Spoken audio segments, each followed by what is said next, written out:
स्वागत है फ्रेंड्स आप लोगों का एक और नई वीडियो में। उम्मीद करते हैं आप सारे लोग काफ़ी अच्छे होंगे। तो भाई लोग आज हम लोग रिएक्शन देने वाले हैं फिर से खान सर के एक वीडियो पे।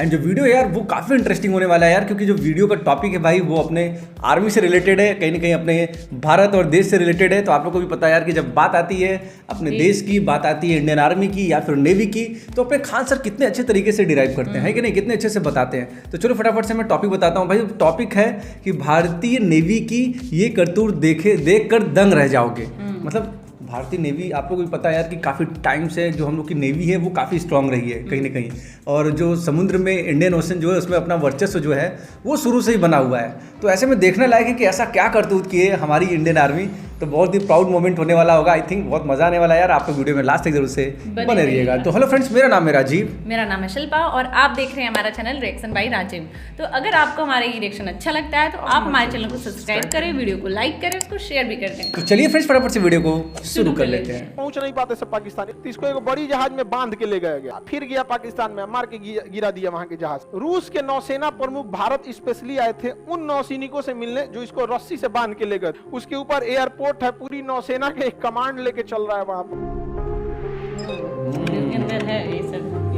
तो जहाज निर्माण बहुत जरूरी है, क्योंकि ब्रिटेन अपनी मजबूत नौसेना के दम पर पूरी दुनिया में राज किया था। उसके पास नौसेना सबसे तगड़ी थी। हमारे यहाँ कई सारे बंदरगाह, जहाज निर्माण के केंद्र, जिसमें कलकत्ता का famous garden rich shipyard, Calcutta का गार्डन रिच शिपयार्ड, इसमें छोटे साइज की जहाजें बनती हैं और नौसेना के लिए फ्रीगेट वगैरह जहाजें बनती हैं। देखिए जहाजों की कैटेगरी होती है नौसेना में। सबसे छोटी जहाजी को कॉर्बेट कहते हैं। क्या कहते हैं? कॉर्बेट। छोटी साइज की जहाजें होती हैं कॉर्बेट कहते हैं। ये क्लासरूम बराबर होती हैं, सब छोटी साइज की रहेंगी से क्लासरूम बराबर, इसे क्या कहेंगे? कॉर्बेट कहेंगे। इससे ऊपर जो जहाजें रहती है उसे फ्रीगेट कहते हैं। उसे क्या कहेंगे? फ्रीगेट। क्या कहेंगे? फ्रीगेट। फ्रीगेट से बड़ी रहेगी डिस्ट्रॉयर। क्या रहेगी? डिस्ट्रॉयर। अगर मान के चलिए कॉर्बेट है, अगर वो 5000 टन पानी हटाती है, कितना टन हटाती है? 5000 टन उसकी क्षमता है पानी हटाने की।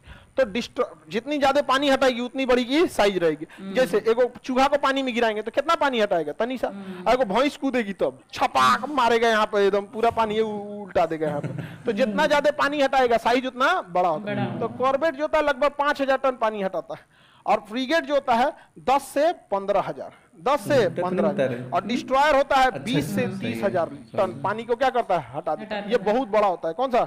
डिस्ट्रॉयर। और डिस्ट्रॉयर से ऊपर होते हैं सब विमान वाहक पोत। विमान वाहक पोत INS विक्रांत, वो तो सोच रहा पूरा भूत है। 45,000 टन पानी हटा देता है। समझा गया कि नहीं? चलता फिरता एक शहर है, वो चलता फिरता शहर। उसका अपना प्लेग्राउंड है, हॉस्पिटल है, सब कुछ उसका विक्रांत का। इतना महंगा है कि उसको संभालना बहुत मुश्किल हो जाता है, उस पर कॉस्टिंग बहुत ही ज्यादा आती है।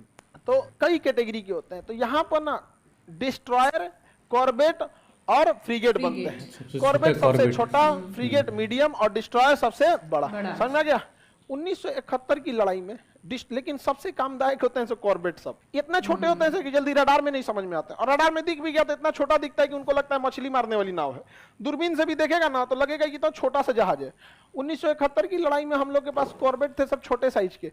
ये पाकिस्तान पहुंचिए नहीं पाते, सब मुंबई से पहुंच नहीं पाते सब पाकिस्तान, इतने छोटे हो सकते कि बीचों में पानी खत्म है। तो इसको एक बड़ी जहाज में बांध के ले गया था। बड़ी जहाज में क्या किया गया? बांध के ले गया।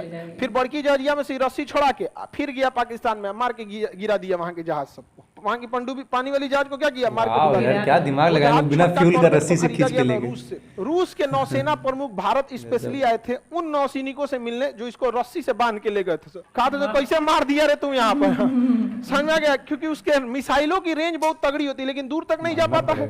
तो क्या भारत वाला जुगाड़ की कमी है? बांध के ले जाए, बांध के ले गया, वहां खोल दिया, मार के चला है, सब मार के वहां पर बिना रिसोर्स के भी रिसोर्स का यूज किया था कॉर्बेट। उनको लगा मछली मारने वाली जहाज, मारा मिसाइल, तब समझ में आया कि ना ना ना मछली ना मार दिया यहाँ। तो गार्डन रिच शिपयार्ड में क्या क्या बनते हैं? कॉर्बेट बनते हैं, फ्रीगेट बनते हैं और डिस्ट्रॉयर बनते हैं। डिस्ट्रॉयर तो बहुत खतरनाक होते हैं सर। युद्ध के मैदान में सबसे महत्वपूर्ण अगर कोई काम करता है तो कौन कहता है? डिस्ट्रॉयर। डिस्ट्रॉयर सबसे तगड़ा होता है, विध्वंसक जहाज बोला जाता है इसको, डिस्ट्रॉयर कहा जाता है। किसी भी युद्ध की नीति बदल देते हैं डिस्ट्रॉयर। अब विमान वाहक पोत तो जो पूरी दुनिया अपने आप में, उसके ऊपर एयरपोर्ट है, पूरी नौसेना के एक कमांड लेके चल रहा है वहां पर, वो सबसे बड़ा हो जाता है। तो ये सब गार्डन रिच शिपयार्ड में बनते हैं। कहां बनते हैं? गार्डन रिच शिपयार्ड में। INS कलकत्ता भारत का सबसे बड़ा विमान वाहक मतलब विध्वंसक डिस्ट्रॉयर है, INS Kolkata. Tegh, INS Tegh, INS तरकस, INS त्रिकंद, ये सब नौसेना की क्या है? खतरनाक खतरनाक क्या है? डिस्ट्रॉयर है सब। युद्ध डिस्ट्रॉयर में मिसाइलें होती हैं, सारा डिस्ट्रॉय कर देगा।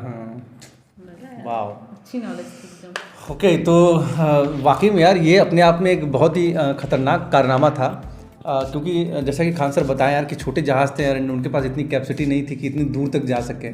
तो उसको लोग किस तरीके से बड़े शिप में रस्सी बांध के ले गए। तो वाकई में यार मतलब इतने बड़े लेवल पे जुगाड़, भाई अब छोटे छोटे चीज़ में जुगाड़ होता है, लेकिन इतने बड़े लेवल पे अपने आर्मी वाले भी जुगाड़ करके इस तरीके से उस युद्ध को जीते और मारे, तो अपने आप में तो ये काबिलियत है। और जय हिंद, क्या बताया जाए, सैल्यूट है ऐसी चीज़ों के लिए एकदम।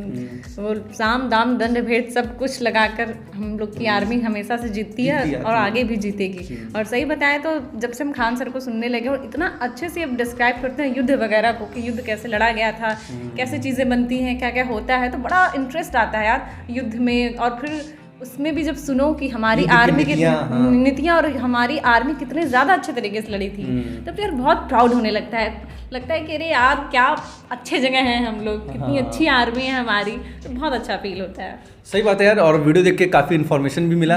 और जिस तरीके से खान सर हम लोग को बताया कि जो अपने कोलकाता है, कोलकाता पे जो कौन कौन से बनते हैं पानी के जहाज, जिसमें से कॉर्बेट बनता है एंड उसके बाद फ्रिगेट बनता है एंड उसके बाद डिस्ट्रॉयर बनता है। तो वहाँ 3 तरीके की जो जहाज है वो बनती हैं, जिसमें से सबसे यूजफुल जो होता है, जो युद्ध की रणनीति को बदल देता है, वो है डिस्ट्रॉयर। तो बहुत ही अमेजिंग वीडियो था, बहुत ही इन्फॉर्मेटिव था।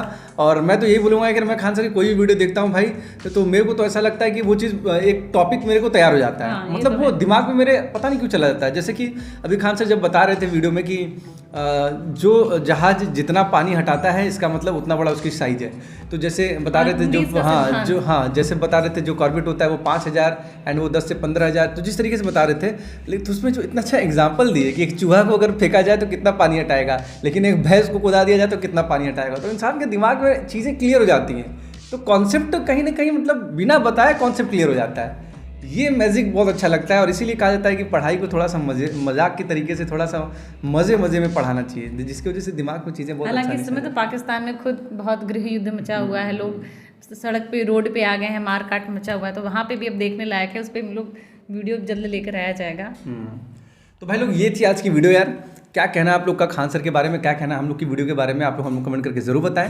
एंड साथ ही साथ आप लोग से हम लोग यही बोलेंगे कि आप लोग अगर हम लोग की वीडियोस को पसंद करते हो यार, तो आप लोग हम लोग की वीडियोस को लाइक जरूर से करा करो। और साथ ही हम लोग के चैनल को सब्सक्राइब करके बेल नोटिफिकेशन आइकन को जरूर से दबा लिया करो। तो फ्रेंड्स, हम लोग मिलेंगे यार इसी तरीके से फिर से किसी नई वीडियो में। तब तक के लिए जय हिंद, जय भारत, वंदे मातरम।